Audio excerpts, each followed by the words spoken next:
दोस्तों नमस्कार, जोहार चिल्ली। जानते हैं झारखंड सूबा की ताज़ा खबरों को, लेकिन उससे पहले अगर आपने अभी तक इस चैनल को सब्सक्राइब नहीं किया तो सब्सक्राइब कर लें, जिससे कि आपको झारखंड सूबा की ताज़ा खबर रोजाना मिलती रहे। सबसे पहले खबर, सुरेश महतो ने कहा कि हेमंत सरकार की विदाई का समय आ गया है। राजशाही व्यवस्था को समाप्त कर हम वास्तविक लोकतांत्रिक व्यवस्था को पार्टी के मजबूत आधार चूल्हा प्रमुख के माध्यम से स्थापित करेंगे। राज्य सरकार को अपनी राजनीतिक जिम्मेदारी का बोध नहीं है और यह इनकी विदाई का समय है। सरकार जनता से किए एक भी वादे को पूरा नहीं कर पाई। नियोजन एवं स्थानीय नीति लाने का वादा करने वाली सरकार आज अपने हाथों से दूसरे राज्य के लोगों को नियुक्ति पत्र बांट रही है। अगली खबर की बात करें तो कोडरमा के रास्ते चलेगी तीसरी वंदे भारत। 8 कोच 160 किलो की स्पीड। बता दें कि भारत की semi high speed train Vande Bharat को लेकर लोगों का रोमांच कम नहीं हो रहा। अब कोडरमा के रास्ते झारखंड बिहार के यात्रियों के लिए टाटानगर से पटना स्टेशन के बीच जल्द एक और वंदे भारत एक्सप्रेस ट्रेन शुरू किया जाएगा और इसके लिए रेल प्रशासन ने केसरिया रंग की वंदे भारत एक्सप्रेस की एक नई चमचमाती रैक को चक्रधरपुर रेलवे स्टेशन यार्ड में लाकर रखा है। वंदे भारत की 8 कोच की नई रैक साउथ सेंट्रल रेलवे से मंगवाई गई है। अगली खबर, पाकुड़ में पुलिस एवं छात्रों के बीच हिंसक झड़प मामले में राष्ट्रीय SC/ST आयोग ने लिया संज्ञान। मुख्य सचिव एवं DGP से 3 दिन में मांगी रिपोर्ट। पाकुड़ में पुलिस और छात्रों के बीच हिंसक झड़प को लेकर राष्ट्रीय SC/ST आयोग ने संज्ञान लिया है और इसको लेकर आयोग ने झारखंड के मुख्य सचिव, DGP, पाकुड़ DC और SP को नोटिस भेजा। भेजे गए नोटिस में कहा गया कि समाचार पत्रों में प्रकाशित एक समाचार में लिखा गया है कि झारखंड में पुलिस के साथ झड़प में 11 आदिवासी छात्र घायल। आयोग ने इसके तहत प्रदत्त शक्तियों के अनुसरण में मामले की जांच करने का निर्णय किया और भारत के संविधान का अनुच्छेद 338 से आपसे अनुरोध है कि उक्त आरोपों और मामले पर की गई कार्रवाई के तथ्य और जानकारी इस नोटिस की प्राप्ति के 3 दिन के भीतर प्रस्तुत करें। आपको बता दें कि 27 जुलाई को आदिवासी छात्र संगठनों ने आक्रोश रैली निकालने का ऐलान किया था। उनका कहना था कि महेशपुर थाना क्षेत्र के गाय बथान में मुस्लिम समुदाय के लोगों ने आदिवासियों की जमीन पर जबरदस्ती कब्जा कर लिया है।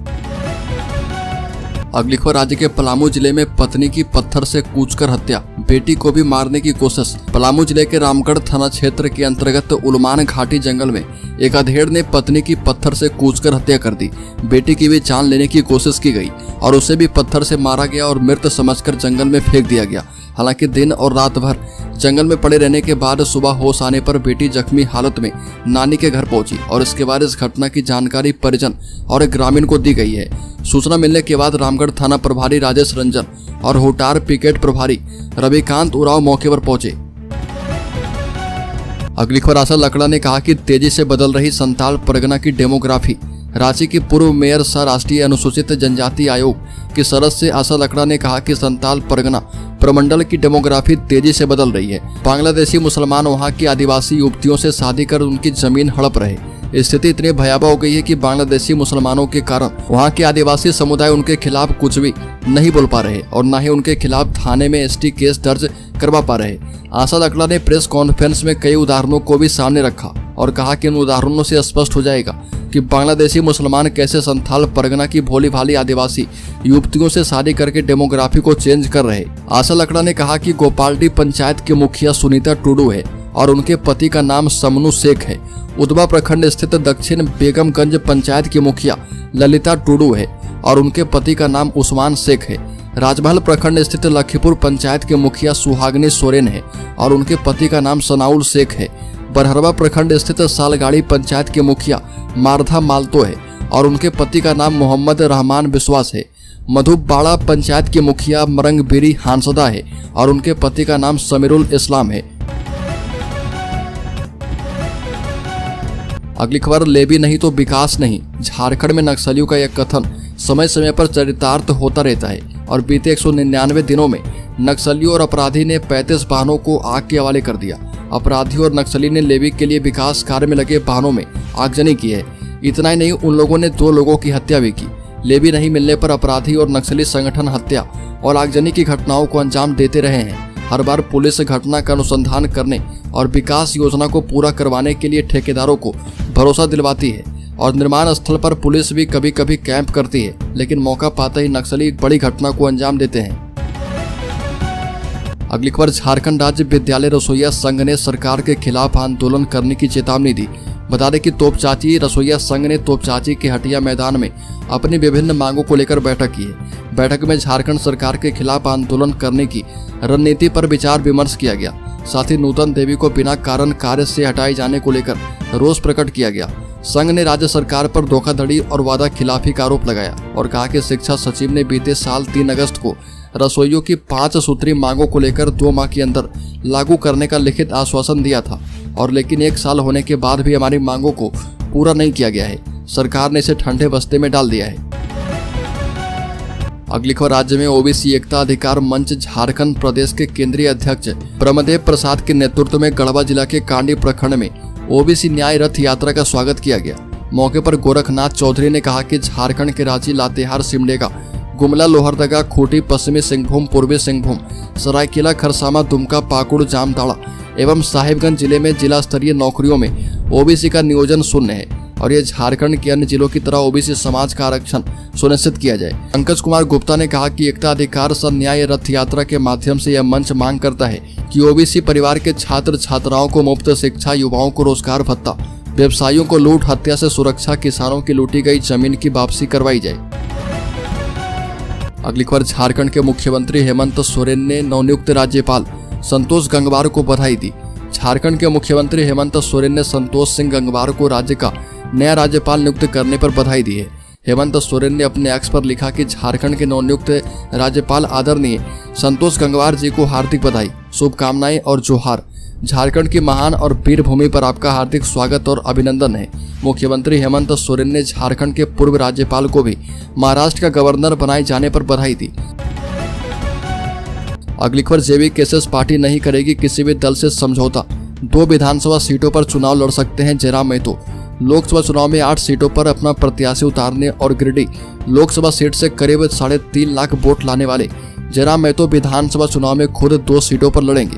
साथ ही उनका संगठन झारखंडी भाषा खतियान संघर्ष समिति तथा झारखंड क्रांतिकारी लोकतांत्रिक क्रांतिकारी मोर्चा विधानसभा चुनाव में किसी भी राजनीतिक पार्टी से तालमेल नहीं करेगा और जेबी केसेस उत्तरी छोटा नागपुर के सभी 25 समेत राज्य की करीब 50 से अधिक विधानसभा सीटों पर प्रत्याशी खड़ा करेगी। अगली खबर, सरकार ने 3 महत्वपूर्ण खनिज ब्लॉक की नीलामी रद्द कर दी। जानकारी के मुताबिक खानों की बिक्री के तीसरे चरण के तहत इन 3 महत्वपूर्ण खनिज ब्लॉक की नीलामी को रद्द किया गया और इसमें एक जम्मू कश्मीर की लिथियम खान भी शामिल है। बोलीकर्ताओं की संख्या निर्धारित से कम होने की वजह से सरकार की ओर से फैसला किया गया। सरकार ये नीलामी फ्रेश ऑप्शन और महत्वपूर्ण खनिजों के मामले में आत्मनिर्भरता हासिल करने के लिए करने जा रही है। जिन 3 ब्लॉक की नीलामी रद्द की गई है उसमें झारखंड के मस्कनिया का नाम भी शामिल है। अगली खबर, नक्सली संगठन भाकपा माओवादी सदमे में है और खतरे में भी। इसका कारण है संगठन की जया दीदी का गिरफ्तार हो जाना। कभी 25 लाख रुपए की इनामी रही जया 1 करोड़ के इनामी नक्सली कमांडर विवेक की पत्नी है। जया के सीने में माओवादियों के कई अहम राज दफन है। अगर वो राज बाहर आ जाए तो नक्सली संगठन को बड़ा नुकसान होना तय है। यही वजह है कि जया की गिरफ्तारी के विरोध में नक्सलियों ने झारखंड बंद का ऐलान किया हुआ है। झारखंड में नक्सलवाद की शुरुआत से ही नक्सली संगठनों में महिला कैडरों की संख्या में ठीक ठाक रही है और संगठन में प्रेम विवाह करने वाले अधिकांश नक्सली कमांडर की पत्नियां भी नक्सली ही रहती थी। अगली खबर, पूर्व मंत्री आलमगीर आलम की जमानत पर 3 अगस्त को होगी सुनवाई। 1500 पन्नों की लिखित बहस कोर्ट में दाखिल। पीएमएलए के विशेष न्यायाधीश पीके शर्मा की कोर्ट में मनी लॉन्ड्रिंग करने की आरोपित पूर्व मंत्री आलमगीर आलम की जमानत याचिका पर आंशिक सुनवाई की गई। अगली सुनवाई 3 अगस्त निर्धारित की गई है। याचिकाकर्ता की ओर से सुनवाई के दौरान लगभग 1500 पन्नों की लिखित बहस कोर्ट में दाखिल की गई है। बार एसोसिएशन के अधिवक्ता के निधन पर 1:30 बजे तक ही कोर्ट यह स्थगित किया गया था। अगली खबर, 4 घंटे में 25 किलोमीटर पैदल चलने वाले बन पाएंगे झारखंड वन क्षेत्र पदाधिकारी। 170 पदों पर होगी बहाली। जेपीएससी ने झारखंड वन क्षेत्र पदाधिकारी की नियुक्ति परीक्षा संबंधित अधिसूचना जारी कर दी है। इसके मुताबिक उम्मीदवार 29 जुलाई से लेकर 10 अगस्त 2024 तक आवेदन कर सकते हैं। जेपीएससी की अधिसूचना के मुताबिक 5 राउंड की परीक्षा पास करने के बाद अभ्यर्थी का अंतिम रूप से चयन किया जाएगा और इसमें शारीरिक परीक्षण के लिए जो अहंता दी गई है उसके मुताबिक महिला उम्मीदवार को 4 घंटे में 14 किलोमीटर जबकि पुरुष उम्मीदवार को 4 घंटे में 25 किलोमीटर पैदल चलना होगा। सामान्य जाति के पुरुष उम्मीदवार की ऊंचाई 163 सेंटीमीटर होनी चाहिए। अगली खबर, आदिवासी इलाके में घुसपैठ और डेमोग्राफिक चेंज के भरोसे चुनाव लड़ने की तैयारी कर रही बीजेपी। झारखंड के विधानसभा चुनाव में बीजेपी की नजर राज्य की अनुसूचित जनजाति के लिए आरक्षित 28 में से 10 विधानसभा सीटों पर है और इसके लिए वह पार्टी के बड़े नेताओं को चुनाव लड़वाने की तैयारी कर रही है। इसके अलावा पार्टी राज्य की 52 ऐसी विधानसभा सीटों पर भी फोकस कर रही है जहां पर उसे हालिया लोकसभा चुनाव में बढ़त मिली थी। भाजपा संथाल परगना के इलाके में घुसपैठ और डेमोग्राफिक चेंज को मुद्दा बना रही है। बीजेपी की कोशिश यहां पर सवर्ण मतदाताओं के अलावा ओबीसी और दलित मतदाताओं को अपने पक्ष में एकजुट करने की है और सूत्रों के मुताबिक बीजेपी ने अपने नेताओं के लिए लक्ष्य तय कर दिया है। अगली खबर, झारखंड के कॉलेजों में टीचिंग असिस्टेंट का काम करेंगे सीनियर छात्र छात्राएं। विश्वविद्यालय एवं कॉलेजों में शिक्षकों को आवश्यक मदद प्रदान करने के लिए शैक्षणिक सहायक बहाल किए जाएंगे। इसकी जिम्मेदारी विश्वविद्यालय कॉलेज के सीनियर छात्र छात्राओं को दी जाएगी। नेट या जेट उत्तीर्ण विद्यार्थियों को इसकी प्राथमिकता दी जाएगी। उच्च एवं तकनीकी शिक्षा विभाग ने इसको लेकर प्रस्ताव तैयार किया है। तैयार प्रस्ताव के मुताबिक टीचिंग असिस्टेंट अपने जूनियर छात्रों को नोट्स बनाने से लेकर विभिन्न विषयों में उनके संदेह को दूर करने में सहयोग प्रदान करेंगे और ये अपने विषय के शिक्षकों को भी पठन पाठन में मदद करने वाले हैं। अगली खबर, झारखंड के शेयर होल्डर्स इन्वेस्टर्स के लिए बड़ी खबर। इस सप्ताह 490 कंपनियां अप्रैल जून 2024 तिमाही के नतीजे जारी करेगी और इसमें State Bank of India, Tata Steel, ITC, Tata Consumer Products, Tata Motors, Titan Company, Coal India, Mahindra and Mahindra, Maruti Suzuki, Adani Enterprises, Sun Pharmaceuticals Industries और डिविस लेबोरेटरीज जैसे बड़े नाम